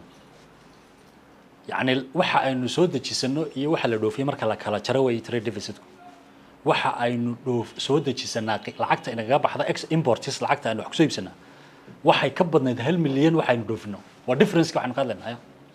1 bilyan oo dollar bay ka badnayd haddaad eegto marka qaadkuna maxaynu niri lacag adagoo wuxuu inaga saaraa 240 milyan sanadka 2022 hadaynu case study u qaadano wuxuu ka yahay 3% trade deficit-ka waddanka uu ku jiro ayuu contribute galay qaadku marka saameyn dhaqaale oo weyn buu ku leeyahay qaadka xagga markaad ka eegtana marka hard currency-ga Ethiopia ku dalbatay qaadku muxuu ku keenay dhaqaalaha waliba khaasatan xagga value-ga lacagta kale maadaama inuu currency depreciation buu keenaa qaadku uu keenaa 2017 haddaad xasuusataan waa markii ugu horeysay ee halka dollar sarifkiisa uu gaaray 8 kun shilin marna muu gaarin intii ka horeysay taariikhda Somaliland wax 8,000 shilin ka badan muu gaadhin 8,000 uu ka hooseeyay marbuu rate-ku iska ahaa 6,000 dad xasuustaan marbuu iska ahaan jiray 7,000 marbuu 7,500 iska ahaan jiray waliba stable buu iska ahaan jiray ya inta dambe waxaad moodaan xataa stability-ga lumay oo fluctuation badan oo nagu soo kordhay wixii ka dambeeyay 2017 maadaama Ethiopia sanad walba san sheegnay lacagtii dollar badan ay suuqa ka saartay oo qaadlayaasha ay dollar badan suuqa ka saareen taasina ay keentay in shilinkii suuqa ku jiray uu ka bato mar walba dollarkii ya demand supply marka la isku eegana maxay imanaya depreciation baa imanaya kolba kii badan buu qiimihiisa hooseeya suuqa ku badan ay value-giisa hooseeya oo depreciation ku dhacaya kamanu soo noqon 2017 qaad halka dollar 8,000 sidoo uu gaaray sarifkiisu inuu kor uga sii socdo mooyane kama soo noqon ya laakiin waxaan isku daynay waxyaabaha kale oo eegnay inaynaan u aanayn sarifka dhaawaca ku yimid ama value-ga qiimaha currency-ga ku yimid kaliya qaadka factories kale oo badan oo sanadka isla sanadka dhacay ba jira waxa kamid ah sanadka abaar adag daran baa dhacday waxaan filayaa abaar tii ugu darnayd ee bariyahan soo martaa 2017 baad salax xasuustaan oo economic activities badan saameysay iyada lafteedu oo exportiska xoolaha yaraysay tusaalaha taasina waxay keentay in uu yaraado ay ku contribute garayso ama ay qayb ka qaadato lumitaanka value-ga shilinka waxa kale oo dhacay waa markii ay dawladdu bilowday mobile money-ga regulationiskan in la yiraahdo $100 wixii ka yar tusaalahan shilin dollar wax laguma kala iibsan karo oo shilinka isticmaalkiisa la sameeyo kale regulationskaasina sibay u sameeyeen exchange rate marketka sibay u sameeyeen doorasho dhacday 2017 doorasho madaxtooyaha dhacday oo aad lagu tartamay oo lacag badan lagu bixiyay iyada lafteedu sibay ugu saameysay maadaama wali wax la isticmaalay badankiisu uu dollar ahaa sanadahana sida xogta aanu bangiga dhexe ka helnay noo sheegtay lacag cusub la soo daabacay mar walba lacagta cusub la soo daabacay lafteeduna value-ga iyo priceska local priceska labadaaba saameyn bay ku yeelataa okay marka sida muuqata maadaama intaas oo milyan sanadkii baan la soo degayno horta si xad dhaaf xadka ka baxsan buu kacsan yahay qiimaha maxaan dhaday ayuu kacsan yahay isticmaalka ama cunista qaadka Soomaaliland marka la eego haddaba waxaan isku daynaa ka jawaabo ma ogaan karnaa bulshada inta qaysha ya waa su'aal aad u adag weey way xog inta leeg research-keega anaga u koobnaa maanu haysan funding aan ku shaqeyno dad badan maanu gaari karayn laakiin waxaanu bal doonaynaa inaanu update garayno xogtii research-adii hore salahan research-kan sagaashanadii ay dhowr qof daabaceen waxay isku raaceen dhowr research oo kala duwan in bulshada ragga 90% qayl jireen wixii dagaalada ka dambeeyay khaasatan 90s ay wax caadi ahayd in golo kasta la fadhiyo iyo meel kasta raggu isku yimaadaan iyo geliga dambe meel walba in ragga badankooda ay qayl jireen wax dhaqan ay iska ahayd oo ay yaraayeen dadka ragga aan qaylniya marka mararka qaar kood buu gaaray 90% raggu inay qaylaan waliba xilliga ka dambeeyay wixii qaxoontida laga soo noqday iyo dagaalada ee badan ee bulshada aan magaas dhibaatada dhaqaale ay haysatay wixii ka dambeeyay dagaalada qaadka qaabka loo cuno isbedel baa ku yimid isbedelku waad ku yimid wuxuu ahaa kow inuu miyiga ku fiday baadiya bariga hore qaadku wixii dagaalada ka horeeyay magaalooyinka ku koobnaan jiray wax dadka reer magaalka u gaar ah buu ahaa oo maxaan dhahdaay noloshu way kala qaybsanaan jirtay imikadan waxa laga yaabaa in noloshu kala qaybsantay maalin dhow baan isweydiinayay coffee-ga ama bunka ma laga cabaa talo baadiya malayn maayo dhaqankeena miyiga waxaad moodaa inuu ku jiro qaad shaah marka dhinaca laga eego waa wax reer magaalo weeyay bunku salaah qaadkuna saas oo ahaan jiray xilliyo hore oo magaalooyinka lagu qayli jiray laakiin arintan wixii dagaalada ka dambeeyay miyigiiba ku fiday waa waxyaaba consumption-ka kor u qaaday ama isticmaalkiisa qodobka kale waxa saacadaha la qayliyo lafteeda ya bariga hore dagaalada ka hor say research badan qoreen oo xiganay dadku saacado kuma qayli jireen galka dambe oo dadka qaar xataa waxa ku dhayaan qaadka laftiisa hadii aan maxaan dhahday ama fertilizers badan ama pesticides badan aan lagu darino qofku intuu بعد عصر فريستو مخرب كبا iska tufo iska tukado uu iska saxanayba fiido hatta dhibaato badan kuma ilahayn ba caafimaadkiisa iyo hurdadiisa iyo waxyaabahaas ya marka talafteedu isbedesho saacadihii la qaylay imka habeenii maalmo la qaylay habeenkii soo kala qaad 10 habeenimo qaar soo kalaan waxaan dhahday qaadka noocyadiisa qaar oo dad baa xilliga iibsaday qaadka saacadaha dambe marka ilaa subax aynu soo toosno ilaa iyo habeenkii qaad la kala iibsanayo ma aragnaayo iyo gaari socoto yaacay ka lafteeda sidii loo cuni jirayna way isbedel weyn baa iyadana ku ayaa ku yimid sidaynu soo sheegnay qaadku wuxuu saameyn weyn ku yeeshay isheena dhaqaale ugu weyn oo ah xoolaha nool sidoo kale wuxuu keenay dhibaatooyin xagga deegaanka oo dadkii markay xoolihii ka dhamaadeen ama xoolihii ka yaraadeen abaariin oo iska soo noqnoqdeen bariyahan dambe ragga waxay bilaabeen inay dhuxusha shidaan geedihii shidaan oo ay waxay ku qaylaan oo helaan waxyaabaha contribute gareeyo ka mid yahay qaadku laftiisa environmental degradation ka ama in maxaan dhahday deegaanka uu dhaawac weyn gaaro iyadoo ay saasi tahay sidaan soo sheegnay markaynu eegno tirada dadka cunay imka qaadka isticmaalkiisa ama cunistiisu imika aad u badan oo intaasoo milyan oo kiilooban sanadkii cunaa intaasoo boqolaal milyan oo dollar baan ku bixinaa saynu soo aragnay laakiin haddana haddii aad bulshada u fiirsato qaadku dee sidii hore lama cuno oo marnaba 90% researchadii hore ay sheegeen maanta uma aha qaadka markaanu samaynay waxoogaa observationisa interviews badan aanu qaadnay isticmaalkiisu maanta aad buu uga yar yahay eeg laba aynu kala faano overall consumption kuu kordhay oo the population growth baa jira dadka hayntoodii baa korodhay oo maanta qof baa kiilo maalin kasta iibsan kara oo lacag badan ah halkii qofka barigoor laga wax yar inuu awoodi laga yaabo tusaalahaan marka overall consumption miyigiina uu ku fiday saynu sheegnay marka isticmaalka guud ama cunista guud way korodhay laakiin maxaa yaraaday waxa yaraaday dadka cuna percentage-ka dadka cuna ayaad moodaa inuu yaraaday waxyaabaanu indhaynay ama interviews laftooda aanu qaadnay waxa kamid ah maxaa keenay ko aqoontan korodhay iyo dadkii badan jaamacada ka baxeen dadka jaamacada ka baxay oo kala tusaalaan percentage ka qayla aad buu yaryihiin dadka ehludiinka oo kale ya aqoonta diiniga tiimaadiga way korodhay taas waa qodob dadka laftooda dee mutadayiniin ba noqdeen oo ku dhaqankii diintu sidii hore aad buu uga baday waxa laga yaabaa in culimo badan oo waxa jirta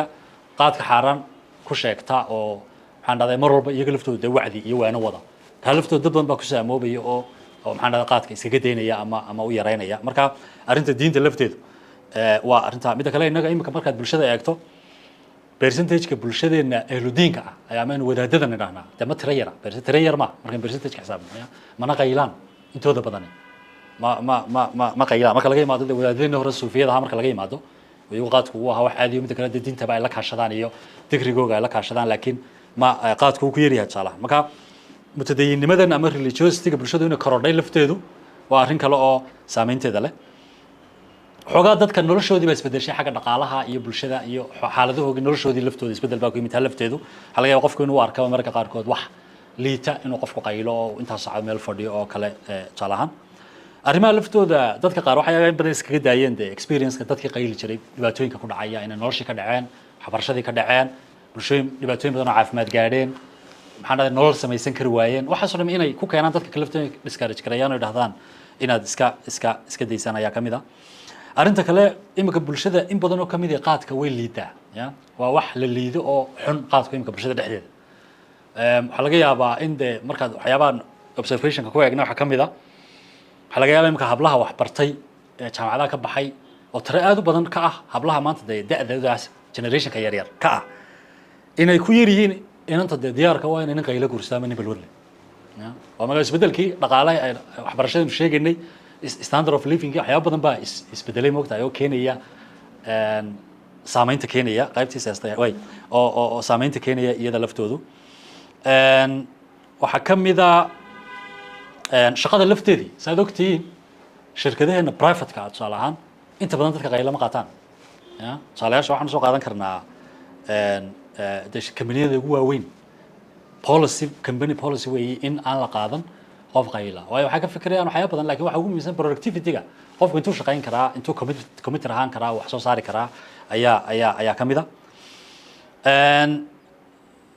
meelahaanu eegna waxaa ka mid ah mailka maadaama argumentka hore ahaa mailka ragga 90% baa qayli jiray meelahaanu eegna waxaa ka mid ah tusaale ahaan macallimiin iyo shaqaalana aan wareysan jaamacadda Hargeysa oo kale caseskaanu eegnay jaamacadda Hargeysa waxaa dhigtaa arday leh 8 kun imika markaanu eegnay interviews qaadnay dad baan wareysanay oo involved ah waxa muuqatay in dadka ardayda qaysha state kun kamid ah aanay 10% ahayn ya laba kambaniyada ugu waaweyn employers-ka ugu waaweyn waxa kamid ah salaanta habshiil iyo Telesom yaba kamid ah waa employers waaweyn way iyaga laftoodu company policy bay leeyahay inuu qofku qaadku ma garanaysa uu ama weekdays-ka aanu cuni karin ama so taa lafteedu maxay imisa kun baa ka shaqeeya intaa kun intee ka qaysha hadday qaylaan intee qaylaan waxa laga yaabaa in weekend ka qaylaan ya one day ay haystaan oo ay fadhiyaan qaylaan ma laga yaabo marka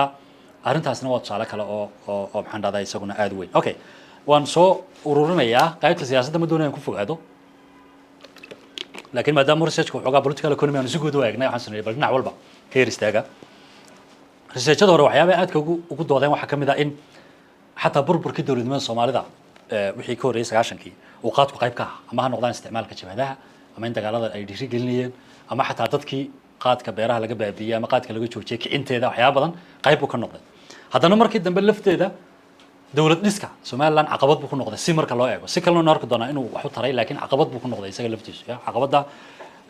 de waxa kamid ah inaanay shaqaalihii effective ahayn productive ahayn institutionskii public institutionskii aanay ahayn in resourcekii la waste garaynayo lagu bixin lahaa state buildingka iyo serviceska lagu improve garayo waxyaabo badan haddana argumentska researchka qaar waliba Hansen oo kale waxay ku doodayaan in ay kaalin fiican qaadku ka qaatay dowlad nabadeyntii sagaashanadii iyo xataa markii dambe dimuqraadiyadu ay bilaabantay waxa ugu weyn waxa weeye inay dadka space siiyeen ay ku wada hadlaan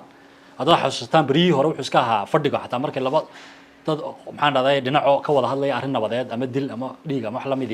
in meesha deel lagu wada fadhiistaa ay u badneyd mar walba meel lagu qaylayo maanta waxa laga yaabaa weli jirtay laakiin in meelo kale la eego marka arrintaas arrin aad u weyn bay ahayd oo dhaqankeena ka mid ah marka sidaas si leeg democratizationka laftiisa dadku inay dadkii gaadhaan iyo magaranaysa platforms ay helaan marka waxaabay dadku u bixiyeen inuu yahay wax ka qayb qaata tusaale grassroots democracy dadku in maca dadka ugu hooseeya ay siyaasadda qayb ka noqon karaan mararka qaarkood baa jirtay intaan meediada xoogaysan siyaasadda mafrashada laga maamuli jiray ayaa jirta ahayd halka warka lagu kala qaato halka warka laga soo abuuro rumorska laga abuuro ay ahayd tusaale ahaan marka iyada lafteedu waa arrin aad u strong marka inay dadku ka qayb qaataan laftooda participationka siyaasadda ka hadlaan oo dadkii la fadhiistaan siyaasadda qaybta ka ahaa oo siyaasiyiinta badankooda qaylayeen oo aad heli kartood majliskiisa la yaqaanay taa lafteedu waxay ahayd moogtahay arrin bay qayb ka ahayd waan soo gabagabeynayaa arrinta democratizationka iyada lafteedu wax weyn bay ka qayb qaadatay laakiin runtii arrinta ugu muhiimsan ee researchada qaar ay sheegeen waxa weeye still waxa socday sidii nabadeynta oo kale in xataa xisbiyada iyo markii xisbiyadu bilaabmeen ee magaranaysa siyaasadda in xataa discussionska ama doodaha muhiimka iyo go'aan qaadashada muhiimka galka dambe loo dhigan lahaa mafrishkeenu ku goynina taayda dumarkiina waxa la doonayay siyaasadda ka qayb galaan oo ay xisbiyadii xubin bay ka ahaayeen hogaankii ku jireen caqabad bay arrintaasina ahayd in ay dumarkii siyaasadda uu ka saaray qaadku maxaan dhahday ama uu exclusionka keenay ayaa iyaduna qayb ka ahayd laakiin waxaan filayaa saameynta ugu weyn ee qaadka dimuqraadiyadda markaynu ka hadalno waa xilliga ololaha qaadku waa waxa ugu weyn ee aynu ololaha u isticmaalno researchkan tusaale ahaan laga sameeyey campaign financingka Somaliland muddo ka hor oonu xiganay waxyaabuu sheegay cajiibka waxaa ka mid ah in candidateska ay wareysteen ama musharaxiinta ay wareysteen spendingkooga maxay ku bixiyeen lacagihii ka baxay oo aad u badan markuu qofku sharaxayo tusaanaha haddaad eegto golayaashii wakiilada 2005 musharaxiinta averageka celcelis waxaa kaga baxay lacagtii ka baxday boqolkiiba 46 waxaa kaga baxday qaad figurkaasi uu sii kordhay 2012 doorashooyinkii golaha deegaanka iyo xisbiyaduna ay ku soo baxeen ilaa 65 boqolkiiba lacagta ka baxday musharaxa waxay ku baxday qaad bay ku baxday marka campaign spendingka waa number 1 qaad arrintaas waa qodobka marka halka dood baa ku jirta oo nooga soo baxday waxa kale oo dad badan xog badan oo soo baxday waxa kamid ah in dhalinyarta qaysha badankooda xilliyada qaylada bilaabaan ay kamid tahay ama ay ugu badan tahayba xilliyada doorashooyinka ololayaasha doorashooyinka ay socdaan marka taa lafteeda ma loo oran karaa dimuqraadiyadda ma ku dhaleeli karnaa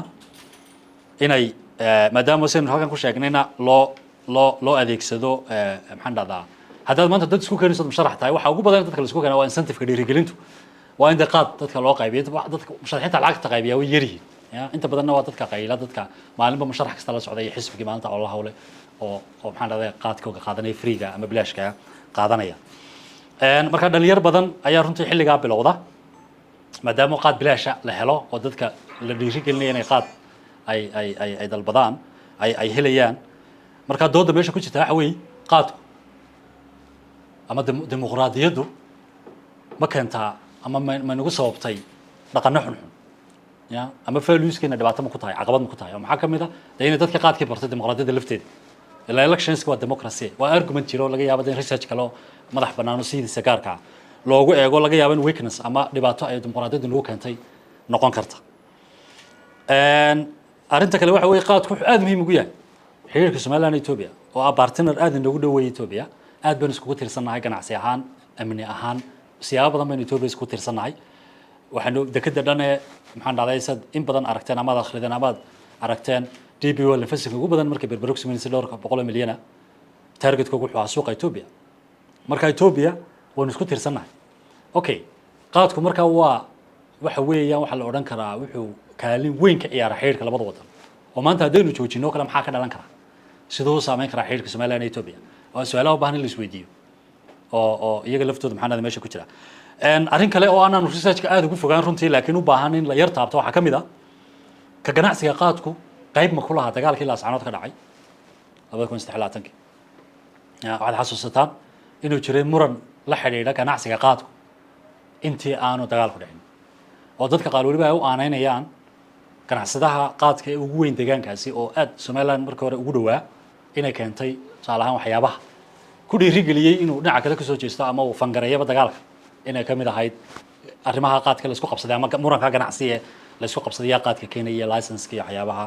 ayaa ka mid ahaa ana gunaanadkii u yimaadaan yar dul ordaya kow qaadku sidaynu soo aragnay wuxuu leeyahay saameyn isku dhafan mid togan iyo mid toban buu leeyahay oo de maxaan nidhi intaasoo qof baa ku tirsan oo ka shaqaysta oo income ka soo gala qoysas dhan baa ku tirsan dawladdii baa ku tirsan xaggaa wuxuu leeyahay saameyntii tabaneedna waynu sheegnay oo waxa ka mid ah lacagtii adkeyd waddanka ka saarayay baa ka mid ah ee badan ay naga baxaysay inuu shilinkeena qiimihiisa dhimay baa ka mid ah waxyaabo badan oo aynu sheegnay ayaa iyaduna ka mid ah marka halkan deeqaadku waa arrin aad muhiim ah weey waana dhibaatana u haya faa'iidana u leeyahay laakiin dhibaato weyn oo nagu haya marka waxa laga maarmaana oo talooyinkan soo cilmi baaris soo jeedinaysa ka mid ah in dee qaranku ka yeesho siyaasad qaran qaadka sida loo wajahayo sida laga yeelayo lacagtan uu saarayo waxyaabo badan laakiin haddana waxa u baahan in laga digo in aan lagu degdegin policy-gu salaamaana policy noqon mid ku degdegaysa qaadka hala joojiyo waayo saynu sheegnay si badan baa lagu tirsay marka in horta laga fikiro dadkii ku tirsanaa maxaa laga yeelaya dawladdii ku tirsaneed maxaa laga yeelaya dawladdu lacagtii ka soo galaysay halkay ka generate garanaysaa ka saaraysaa dadkuna halkay ka saareen household income-kii iyo ama individual income-kii ka soo galayay taas waa qodobka labaadna sidee u saameynaysaa xiriirka Soomaaliya iyo Itoobiya waa arrin siyaasadeed weyn iyaduna marka haddii qaad la yidhaha waa la joojinaya ama cashuurta 4 jeer 5 jeer la laabaya si dad yar ay u awoodaan oo kor baa qiimihiisa loo kordhinaya iyada lafteeda in laga fikiro maxaan dhahdaa waa Itoobiya ku xisaabtamaysa marketkuna market aad u weyn sidaanu sheegnay marka ay ganacsatada ku dhawaaqday inay joojinayso 2020 hufti sare soo direen oo heer federaal oo wasiir ah waa arrin aad u muhiim ah dakhli lacag adagna way ka soo gashaa taasina waa qodob kale meesha ku jira marka waxa laga yaabaa degdeg in lagu degdego joojintiisu inay keento dhibaatooyin dhaqaale iyo kuwa siyaasadeedba marka waxaan u baahanahay in laga fiirsado intaan go'aan la qaadan oo siyaasaddu ay wax badan daristo aad u mahadsantahay assalaamu calaykum su-aashii hal su-aal uma doonina ku weydiiyo oo ahayd marka tusaale ahaan oo kale aad sameynaysay ama aad dheetadii ururinaysay xogtan muxuu ahaa aad cilmi baarista ku salaysay researchkaaga inta badan xagee haayeen dadka markaad amadee aad muunadii qaadatay ma magaalun baad ku salaysay mise miigana waa tagtay waayo miiga mar waad xuso waxa tiri waxa weeyaan saameynuhu ku leeyahay waxa ka mid ah in maxay hay'adeen ay dadka reer miiga ay aad u cunaan oo ay laakiin waxa laga yaabaa tusaale ahaan oo kale inay xitaa xagga marka conflict ay timaado qoyska ama saameynta qoyska waxa laga yaabaa inay ariga isku qabsadaan reerka biishanaya ariga yar biishanaya iyo qofkii muxuu ahaa qaadka cunayay inay xoolihii isku qabsadaan oo islaantii iskaga hor yimaadaan neefkii yaraa ee ay islaanta caruurta raashin loo siiyo iyo odaygeeda ay iskaga hor yimaadaan in isaguna qaad siisto marka miyaad miiga tagtay oo iyadana ma jirtaa mise de meeshaad intaad qaadatay way iska koobnayd oo magaalooyinka unbay ku koobnayd qaadku sidaa la sheegay runtii waa disaster anigu baanka dhaxan ka shaqeeyaa agaasimaha qaybta kor joogtaynta hay'adaha maalintan ahay in badanna waliba qaybta sarifka iyo monetary policy-gan joogay marka waxyaabaha runtii culayska ugu badan markay noqoto xasilinta suuqyada lacagahoo kale ka mida dee qaadku number 1 buu ka yahay saaka ugu dambeysay oo aanu arrinta qaadka qola jaadleela aanu shirl kula jirnay marka runtii qaadka xogta runtii waxaan runtii bogaadina xogta anagu ka hayno iyo ta halkani runtii aad bay isugu dhow yihiin sariflaasha kale marar badan aan wareysanay waxay noo sheegeen maalintii 300,000 ilaa 600,000 oo dollar inta u dhaxaysa in lacag ay ku baxdo oo dhimaanka ay tahay maalin kasta suuqa sarifka looga baahan yahay marka markaad sanad u bedesho waxay noqonaysaa lacag u dhaxaysa 110 milyan ilaa 220 milyan sanadkii marka daraasaduna 240 milyan meelahaas ay runtii ay qiyaastay marka waa disaster jira marka runtii dhinaca kale waxa jira de bahalku positive wuu leeyahay oo sida daraasadu tilmaantay de dakhligii dawladdu ku tiirsay shaqo abuur badan baa jira sidoo kale ganacsi weey marka waxyaabaha aan jecelahay isagana inaad in yar hadii daraasadu wax ka taabatay aad ku noqoto waxa kamid ah bilmatal ganacsiga oo kale trade-ka macaash intee leeg baa laga sameeyaa horta bahalkan qaadka oo waayo waa sector dad badan bilmatal ay isku eriyadaan oo soo jiita oo maaragtay bulsho badan imanka ay ka shaqeyso waliba dadka danyarta ah marka hore isaga badan macaashkiisa badan oo runtii macaash badan baa laga helaa markaad magaalada koonayaasha uga baxdo waxaad arkaysaa magaaladu meelaha ku sii fidayso sandaqada yar yar oo qaad iyo kolayo yar yar inay marka hore ay ku bilaabanto marka qodobka kumaan arkin runtii in bal waxa uu laga macaasho businesskaas profitability-giisa oo kale wax kale oo daraasadu runtii may caddaynin specific recommendations la xiriira bilmatal baalkii mar hadduu noqday seef laba af leh oo aynaan joojin karaynin oo bulsho badanna ku tiirsantahay dawladdiina ku tiirsan tahay waa maxay xalalka bilmatal khusuusiyaadka ah ee daraasadu ay soo jeedinayso ay leedahay 1 2 3 ba ay tahay in la qaado waxaanay u baahan yihiin waqtiyadaas iyo cidaas runtii inay ka hawl gasho halka rather than ay more broad and general ay ka tahay marka inahaastan jecelahay inaan comment gareeyo aad iyo aad baan mahadsan khadar oo runtii research aad u qurux badan halkan ku soo jeediyay aad baan u hambalyeynaya waxaan moodaa berigii hore in aad looga hadli jiray mowduucan laakiin intii u dambeysay uu hadal qaadkiisu aad u yaraaday oo aan aad looga hadal markaa inaad mowduuci dib loo soo nooleeyo dadkana la xasuusiyo problemiska uu inagu hayo runtii khadar waan ku hambalyeynaya hal su'aalna waan qabaa hal soo jeedinna khadar waxaan u soo jeedin lahaa bal arrinkaa inuu dib ugu yar noqdo arrinkayga dib noqoshada u baahan waxa weeye kulli waxaan ognahay ama aanu baaritaano badan oo la sameeyay lagu ogaaday xogaheena dhaqaale inaanay qaar consistency inaanay ahayn daraasadda waxaan ku arkayay in sanadkii 2022 qaadka aynu la soo degnay uu yahay 740 milyan 740 milyan haddii $10 calaa kiilo lagu dhuftana waa 470 milyan okay daraasadihii reportiskii u dambeeyay ee wasaaradda maaliyaddu ay daabacday ugu dambeeyay kii 2024 wuxuu sheegayaa in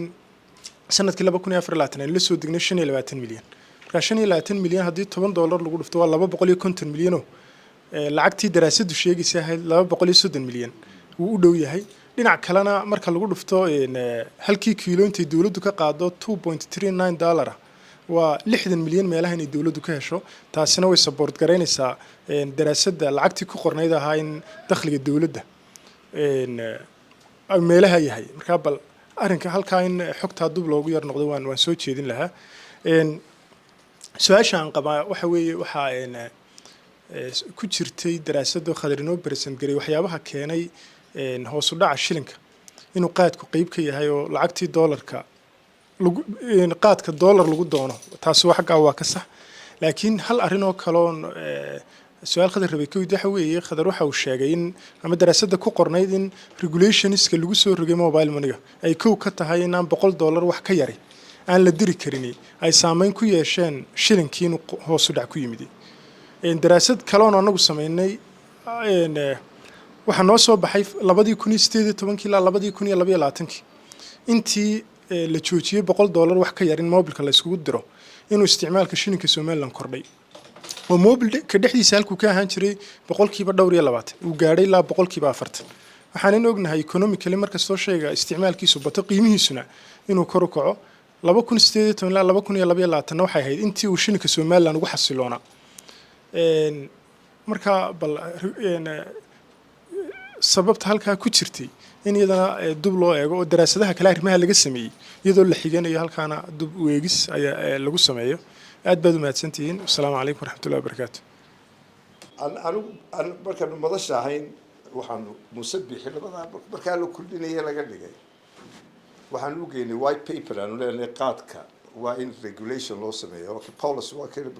policy ku daray waxaan leeyahay aynu dee bahalkani weyna xushin yahay aynu iska habeyn cala aqal sida dee qaadka isaga habeeyeen sigaarka ama khamriga reer Yurub aynu habayno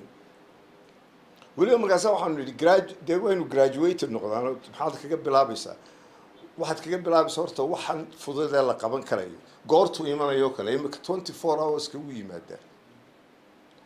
ya oo waxaan maartay ay jabana waxa la yidhaha maynaan aqoon inagu moogtay qarxis waxa la yidhaha qarxis koo kale iyo waxaas waa wixii jabhadii keeneen moogtay qarxisku waa maxay imika kalu fadhiisanayaa dabeedna markuu maqribkii dhameeyo ayuu furanayaa haddana habeen mid kale cusub buu iibsanayaa ilaa fajrigiibuu cunayaa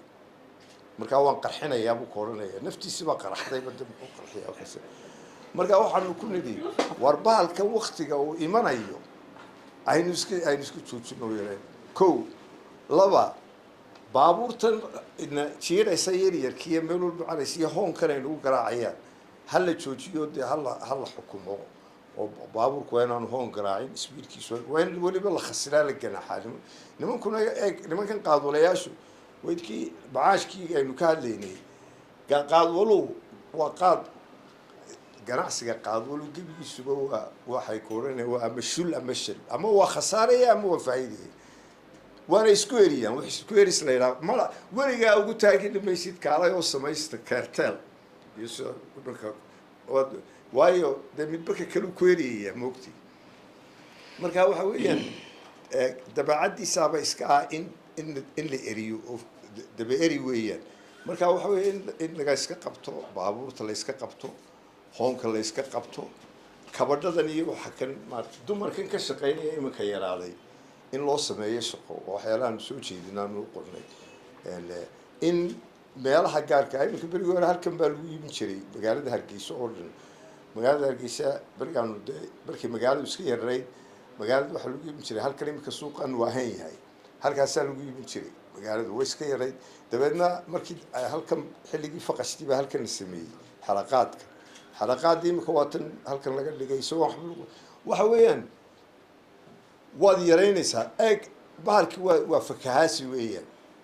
marka mar haddii aanu ahayn wax daruuri oo bani aadamka u baahan yahay asaana joojin karaynin cala alaqal caqabaadka macquulka ah u samee ee adigii dawladdii aan waxba yeelin dadkiina wax taraya xataa meelaha lagu iibinayo in la xakameeyo weeye oo aan maarata dee dumarkan imika waxyaalo dee dhibaatadu inoo keenay waad aragtay dadku iska yaraaday laakiin qof dumaraa meel fadhiisanaysa halkan dabadeediina makhaayad bay ka samaynaysaa waa la fadhiisanaya waa lagu qayilayaa alxamdulilah macalin ummad baynu nahay muxaafido conservative dhib badani ma jirto laakiin dee haddana dadkii waad ka yaxyaxaysaa moogtay qofkii dumar ahayd ay ku kaliftay daruuriyadiina waxaan samayso kuwan iyagu laftoodii gubaya meeshoodii iyo wixii ilaahay soo shaqaystay imika halkan ku cunaya markaas runtii waxaynu u baahannahay khadarow imika tanaasasay in daraasaad kala fara badan la raaciyo taa uu sheegayay xataa macaashkana dee waad ku dari doontaa sida loo kala macaashiyo markaa waa mahadsantihiin way in yar si kooban aan dul carray su'aalaha qaar waxaan malayn qaarkood jawaabood ahayn laakiin waxaan isku dayaa inaan dul istaago su-aasha koobaad ahayd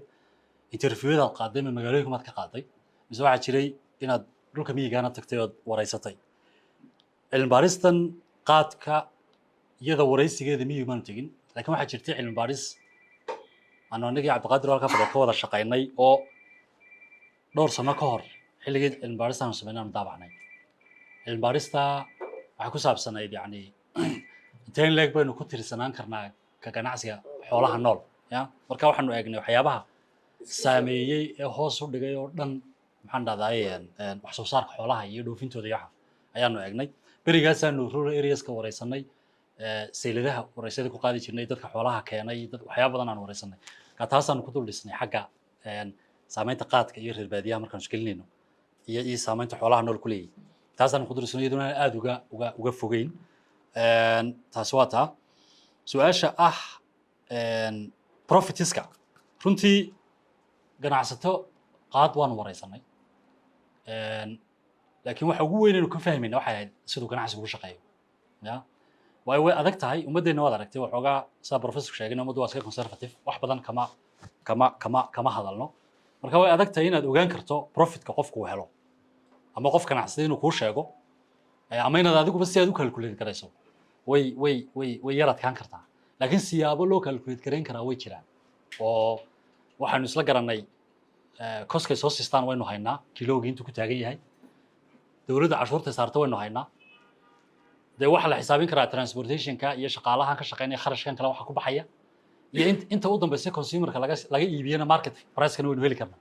marka waxoogaa waynu calculate garayn karnaa profitka ku jira haddaynu waxoogaa samayno maxaan dhahdaa factories badan tixgelino waynu calculate garayn karnaa laakiin imika si gaara profitiska umaanu eegin sidaan sheegana limitationka researchka waxaa ka mid ah inaanu ogaan karo weynay tirada rasmiga ah ee hadda waqti xaadirkan ku tiirsan ganacsiga taana waxaan ku ogaan karnaa income-ka ama household income-ka dadka ku tiirsan intee in leeg bulshada ku tiirsan ganacsiga oo maxaan dhahdaa oo ka ganacsata oo kasoo gala dakhli way u adkaatay laakiin dakhliga dowladda waynu ognahay iyo dowladdu intay maxaan dhahday uu ka yahay budgetkeeda revenue-geeda intuu ka yahay intaa iyada waynu haynaa iyo maxaan dhahday dakhliga kasoo gala maxaa la qaban karaa talooyin specific researchku talooyin specific muu jeedin laakiin muxuu ku taliyey in la helo national policy qaadka ku saabsan national policy-gaasaa ka jawaabaysa markaa maxaa actions la qaaday specifically maxaa loo qaaday laakiin marar badan researcho horoo la sameeyey ama xataa doodo badan oo dhexdeena ka dhacay talooyin badan oo la soo jeediyey baa jira professorku imika wuxuu ka hadlayay bal ugu yaraan in la nidaamiyo nidaaminta maxaa ka mid ah dee bal in gawaaridan waaweyn inta meel magaalada ka baxsan abaarsoo kale arabsiyo kale ay noqoto meeshii distributionka deedna si yaroo aan dhib badnayn oon hoonkan iyo qayladan istabiyaacan lahayn in loo soo geliyo magaalada waxaa ka mid ah saacadayn la xadiday si professorku sheegay jabuutida aad aragteen in la jaarka oo laga yaabo inay naga badsataba xagga qaadka marka consumptionka la eego percentageka bulshada qaysha saacado kooban buu qaadku soo galaa inta badan meerkiisida gelin karo dad qaylaya qaadku saacado kooban buu soo galaa ama tarana ku yimaada ama diyaarada ku yimaada ama gaadha ku yimaada laakiin waqtiyo kooban buu soo galaa muddo kooban oo weliba geli kadama ka bilaabantana waa la qaylaa marka lafteeda in la nidaamiyo wixii sidii loo cunay dadka qaar waxay ku taliyeen weliba markaanu xagga dhaqaalaha ka eegno maxaynu nidhi wuxuu nagu hayaa dhiigbax xagga hard currency-ga dadka qaar waxay ku taliyeen haddaynan daynayn aanu beerano oo haddaad beerato adigu dee lacagtii adkeeda Ethiopia u diraysay baad ayaa halkan kugu noqonaysa oo waddanka gudihiisa ku isticmaalaysa iyada lafteedu waa talo haddii aan la daynayn in laga shaqeeyo sidii loo beeri lahaa oo mararka kale baynu ka hadalnaa oo waxaanu nidhi trade maxaan dhahday balance of payment deficitska lacagtan badaneed dalka dibadda uga baxaysa waxyaabaha dhiirigeliya lafteeda waxaa ka mid ah dee soo maaha marka laga yimaado qaadka raashinka waxyaaba badan marka waxaa la samayn karaa import substitution in waxyaaba badan oo aynu imika dibadda kasoo iibsano aynu isku dayno inaynu ku samayno waddanka gudihiisa kusoo saarno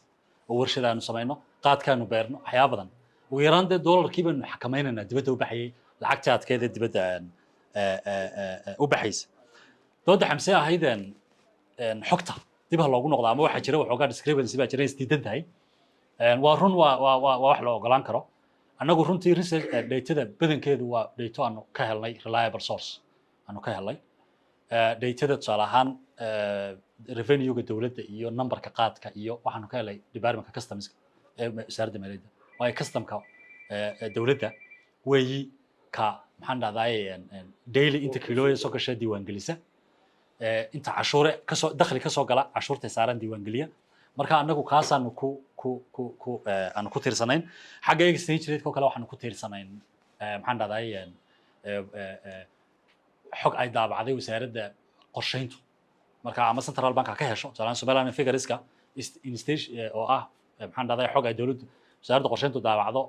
xogta dheetada waddanka ka daabacda ama statisticska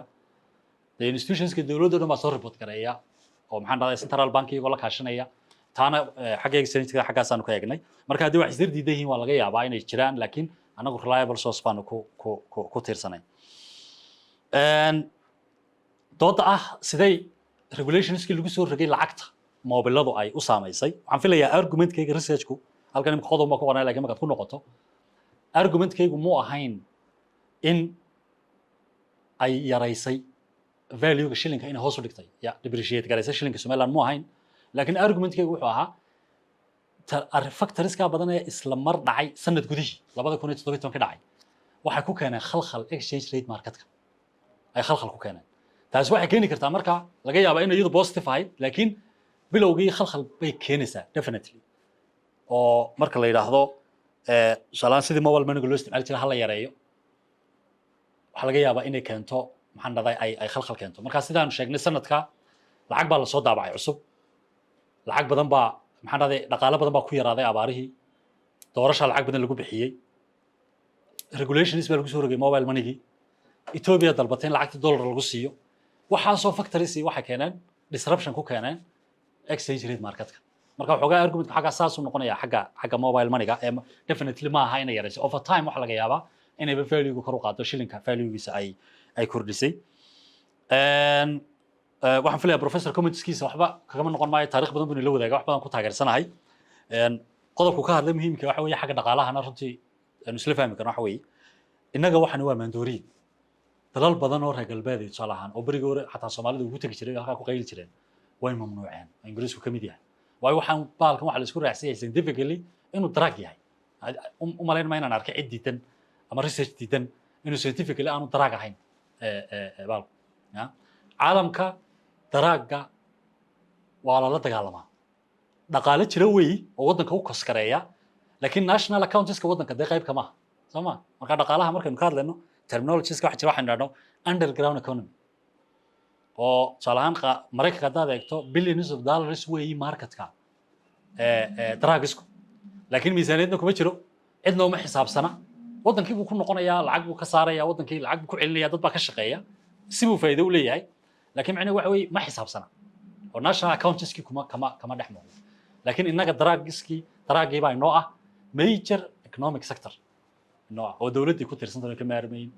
oo dadkii ku nool yihiin oo ka shaqeeyaan oo magaraas aga talafteed balint loo eego waxyaabaha ku kala duwanaa marka drugska laga hadlo weeyaan taas waa intaas aan ka bacay kan soo intii aad cilmi baaristan ku guda jirteen ma idin soo baxday maxay ama ma ku soo baxday inaad impact-ga ama maxay implications-ka ama hatabnaada ama tagnaadeen in la qaybiyo tusaale la yiraahdo keebu ku baday mabiigu ku baday magaaladu ku baday yahay gender-ka kala leego ma dumarku ku baday ma raggu ku baday age group ka leego deegaanka kala leego ma deegaanka seebu saameeya ma idin soo baxday intii aad ku guda jirtay moogtay maxay taas waa taas ta kale waxa weeyaan study-gan hadii la doonayo in har loo sii mariyo ama maxay ama la replicate gareeyaba methodology maxaa la raaci karaa moogtay methodology maxaad raacday taasaan ku weydiin lahaa السلام عليكم ورحمة الله وبركاته horta waxaan u mahad celinayaa qoladan geeska oo masha Allah chance noo soo horta inaanu u helno inaanu soo ka soo qayb galno madashan quruxda badan ee u khadar waqtiga badan iyo qiimaha uu galiyay anigu laba comment baan hayaa aan jeclaan lahaa inaad barta khadar ka siyaan baqaado horta waxyaabaha adduunyada research-ka lagu meel gaadhayo nolosha wax ka bedela in la helo wax midhadhala oo wadanka ku taraya noo shay fiican khadar waxaan jeclaan lahaa hadii goor imka waxaad ka dhawaajisay qaadka laftigiisu inuu saameyn ku yeesho sarifka lacagaha mawduuca markaad eegtana mawduuc waa mawduuc aad u ballaaran hadii goor marka nolosha la rabo in wax laga bedelana waa in laga soo bilaabo horta barta ugu hooseyso horta marka waxaan jeclaan lahaa horta mawduuca inaad hoos uga sii daadegtaano idinka oo mawduuciina sare horta sidii guud wax u arkay inaad hoos uga sii dhaadhacdaan tusaalahan haddaan ku siiyay imika oo kale lacagahan danabaysana moobilada lagu isticmaalo saameynta ay ku yeesheen tusaalahan qaadkii oo kale qofkii isagoo gurigiisa iska jooga buu koranayaa kanna ku shilin weydiinaya kan kalena ku shilin kanna ku shilin saasaaba lacagta ku hayaa maanta bisha dhani way xisaabsan tahay baa inta qof uu target gareynay bisha dambe marka taas waxaan jeclaan lahaa inaad bal research-ka ku sii yaraa qoto dheeraataan waxa kale oo jirta iyadna saameyn aanay dadku dareensanayn laakiin isticmaalkii jaadkana kordhinaysa oo saameyn ku sii yeelanaysa aad u aan fiicnayna sarifkii lacagaha inanka bangiga siduu ka dhawaajiyay marka tusaalahaan waxaa jirta iminka shirkadahan moobilada inoo fura lacagahan danabaysa imika waxaad arkaysaa dadan muwaadiniin somaliland hayn iminka haddaan anigu tago waxay weydiinayaan national ID maad haysataa maxay kala maad haysataa laakiin waxaad arkaysaa iminka dee inanka yara gaariga kuu maydhaya mobil kuu furan yahay laga yaabo inaanu haysanina wax documentiya marka waxay isweydiinaysaa saameyn nooceeya ayaa ku yeelanaysaa dee isticmaalkii jaadka iyo lacagta laftigeedii inaad iyadana kasii daba raacdaan waxaa kale oo iyadna saameyn kala sii leh dhalinyarta mobilada loo furaya ee dee isticmaalaya oo dee iyadna kordhinaysa dee isticmaalkii qaadka oo tusaalaan ilmihii isagoo yar ayuu dee already u haystaayo hooyo nusaacay soo diro hadduu doono dee taa laftigeeda inaad saameyn ku yeelato oo dee ka samaysaan cilmi baadhis qodobkan kusoo gebagabeynaya waxa weeye waad sheegto waxaad tiri dee dhaqaalaheenu wuxuu ka noqdaa 75% buu jaadku ka yahay tusaale ahaan markii tusaale koowaad soo qaatay 75% ayuu national dee budgetkii dhammaa ka noqonaya intaynu Ethiopia lacag aynu geynay haddaba waxa fiicnaan lahayd aan tala soo jeedin lahayn in idinka laftigeenu bal haddaba dee maadaama idinku indhihii iyo dee khibradii iyo aqoontii waddanka tiina oo dhalinyartii inaad si qoto dheer ugu sii dhaadhacdo oo adigu laftigaagu dee talooyin soo jeeda maadaama aad garanayso dad badan oo baankii wasaaradii maaliyadda oo dad badan garanayso inaad bal talooyin wax ku oola oo la qaban karayana muddooyinka dhow inaad adiguna soo jeedisaa baan jeclaan lahaa حسين ما سقوا قوين مرة رجعنتها 1 point حسين خلاص حلنا مرة السلام عليكم ورحمة الله وبركاته ما دام جوردن بتهاي سؤال شو ما قصوا عندنا خضرات بعض ما صنت هاي واحد شيء تي سيدي اعتماد كي انتد كقاركود أي سومال لنقاد ككبرين كدبنا للجوي مركا انتي كدم بيس انتد قناع سكيس كودي أو وحوي بدنا ريسيرش واحد فوكس كريني سقاد كي توبي لا كانوا مركا percentage كيبا قاد كسومال لان local production كنتو ياهي انت أنا أد باريتان كسميسيد وعن عزوستا حلقة كوفيد 19 كا لما ممنوعين قاد كلا سو دجيو in dad badan ama in Somaliland la keeno qaadka maadaama uu gathering iyo dad badan isku soo ururaan u sameeyay in dad badan oo qaadlayaal oo wadanka soo saara ay market qaadkooda u helaan marka taana iyadana waxay u baahan tahay bal in iyadana cilmi baadhis lagu sameeyo ma dadkan door bidin qaadka Somaliland laga soo saaro ma production kiisa yar ma nooc loogu talagalay iyo wixii baan aan dadka keenin marka taasna waxay inform gareyn lahayd go'aanka laga qaadanayo hadhow national policy ama siyaasadda laga sameeyo qaadka aad baad mahadsantahay way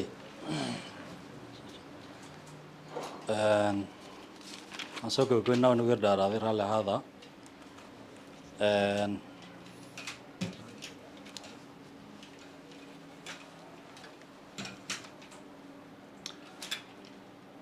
waxaan filayaa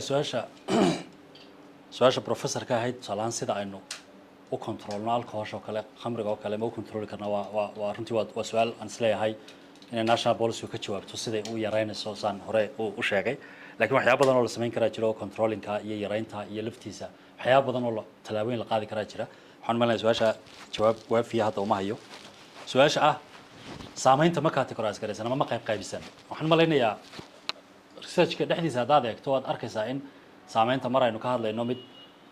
tusaale ahaan xagga trade deficitka mar aynu ka hadlayno mid currency-ga ah ya mar caafimaad baynu ku bilownay iyo social maxaan dhahday social impact ka qaadka waxaynu ka hadalnay political impactkiisa marka waxoogaa categorization wuu jiraa laakiin detail in hoos loogu sii daadego saad sheegayso environmentka age maxaan dhahday tusaale ahaan age groupka ama maxaan dhahday genderka siduu ugu kala duwan yahay ayaa moogta iyada lafteedu maanu samayn methodologies ka simple u ahaa wuxuu ahaa qualitative researchku waxaanu inta badan ku salaysnaa un maxaan dhahday primary data iyo secondary data labadaba mixida analysis empirical ama quantitative maanu samayn ay xogta lafteedu nooma saamaxayso midda kale mar haddaad eegayso si ballaaran oo sidaa uu imika cabdirasaaq sheegay political economy baan eegaynay moogta marka waa socio economic and political impact yani ma wada quantify gareyn kartid ya tusaale ahaan political impact ma quantify gareyn kartid health impact ma quantify gareyn kartid marka taa lafteeda caqabada kamida oo magaranaysaa keenaysa marka runtii maanu samayn laakiin haddii xog la helo dheeraada waxaa la samayn karaa analysis dheeraada models baa la dhisi karaa waxaa la samayn karaa maxaan dhahday forecasting baa la samayn karaa waxaa laga fikiri karaa haddii aynu qaadka 100% intaa joojino ama cashuurta 100% intaa kordhino intee leeg baa dakhliga dawladda isdhimi kara intee leeg baa dad shaqo la'aan ku dhici kara de waxaas laakiin xog ballaaran bay u baahan tahay oo dhinac walba oo inaynu garan karno dadka ka shaqeeya waxyaabo badan taana weli ma hayno way nagu yar tahay su-aasha absaaqay ahayd مواضيع specific كده دقة وارون سان شيء موضوع عن موضوع جود أو political economic سكود وهيجية لكن وين في عنتها وحن في وحي أهرية أن أدو حسين دونين أن رسالة جارة كسمية تذكرش كاشرات نحكي لنا واحد قاد كا يشيلك سمعلا يا ورسالة أد interest إنه هذا يمكن سكون بانو هذا اللي إن أنا تلمامي كرنو إن هديو trade deficit تجرو أو وضع كنول عقب بدن قاد كنول عقب وضع خسارة إنه سامين كله هي محمد داي شيلينك value شيلينك لكن هذا حق بدن لهلو oo la helo xogtii shilinka over the years ama sanado badan la helo oo la helo maxaan dhahday lacagta qaadka naga baxaysay trade deficit-kii iyo guud wax badan hadii la helo waxaan filayaa waliba waxaan sameyn karaa quantitative research oo xogaa empirical maxaan dhahday analysis ayaynu sameyn karnaa marka kuwaasa ka mid ah specific lagu sii daadayo talooyinka kale soo jeedisa ah mobile money si gaar ah loo eego mobile money iyo qaadka waa very interesting amnalaya in research maxaan dhahday area furan oo laga sii shaqeyn karo iyaduna anigu recommendation specific hadda maan bixin wasaan sheegay recommendation ugu weyn waxa weeye national policy ha la helo national policy-gaasina recommendationska ha bixiso ama tallaabooyinka dawladdu qaadaysa iyadu ha u tilmaanto dawladdu waxay tallaabo qaadaysa iyadoo waxyaabo badan xeerinaysa saan nori oo xisaabta ku darsanaysa dee saameyntii togneyd iyo tii tabnaydba oo aan lagu degdegayn ama joojintiisa tusaale ahaan aan ama waxyaabo lamida ya arrinta su-aasha ah percentage intee local production ku ka yahay qaadka la isticmaalo waddanka runtii taa xogtaa ma hayo xogtan xoogga saarayna waxay qaadka Ethiopia ka yimaada xataa ka Kenya maanu eegin ya intee leeg percentage ka yahay waddanka lagu isticmaalo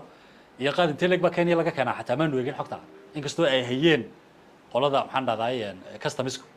laakiin maanu isticmaalin xogtaa lafteeda waxaanu xoogga saarnay maadaama percentage ugu badan ee Ethiopia isticmaalo Ethiopian analysis saarnay laakiin waxaan ogahay wax soo saarka qaadku bariga hore loo kala jiri jiray حتى